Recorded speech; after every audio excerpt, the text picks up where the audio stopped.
দুর্গা মা গো, দুর্গা মা, সামনের বছর যখন তুমি আইবা আশ্বিন মাসে আউনের সময় আমার লাগিয়া আরো 8টা হাত লইও। এই তো এখন তো আমার ফলোয়ার ভাই বোনরা কইবো এই ভিডিও অতি মাথার মধ্যে পাগল হইছে নি, সিটমিট হইছে নি। আরে পাগল হই নাই, সুস্থই আছি। সকালতে যে কামে লাগি রেস্ট পাই না। পোলায় কয় চাউমিন খাইবো, জামাইয়ে কয় চাপটি খাইবো, আমি আবার মনে মনে কই রুটি বানাইয়া খামো। লাস্টে পোলারটাও খাওয়াই জামাইটাও খাওয়াই, আমারটা আর হয় না। ওই যে দুর্গা মাই তো জন্মের সময় আমার 2টা হাত দিছিল, বাকি 8টা হাত দিতে ভুলে গেছিল।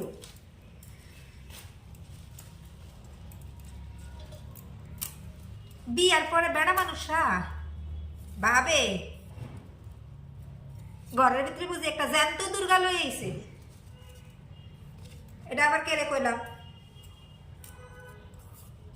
জ্যান্ত দুর্গা না কি কোন তো আমরা তো জ্যান্ত দুর্গাই। দুর্গা মা 10টা হাত দিয়ে সবকিছু সামলায়, আর আমাদের বেলা দিয়ে দিছে 2টা হাত।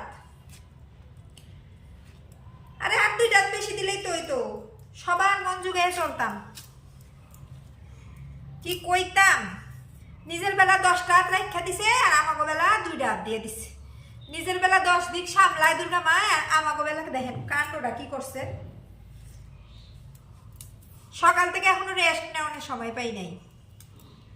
আর ধরেন যেদিন বাজার আনবো না, ওই দিন আরো কামটা আরো বেশি চাপ থাকে আমার।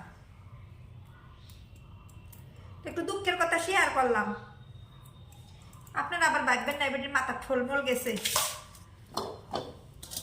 রান্না বান্না করবো তো ভাবলাম এই সুযোগে আপনাগুলোকে একটু গল্পও করি, এছাড়া তো সময়ও পাই না, গল্প করতেও একটু সময় লাগে।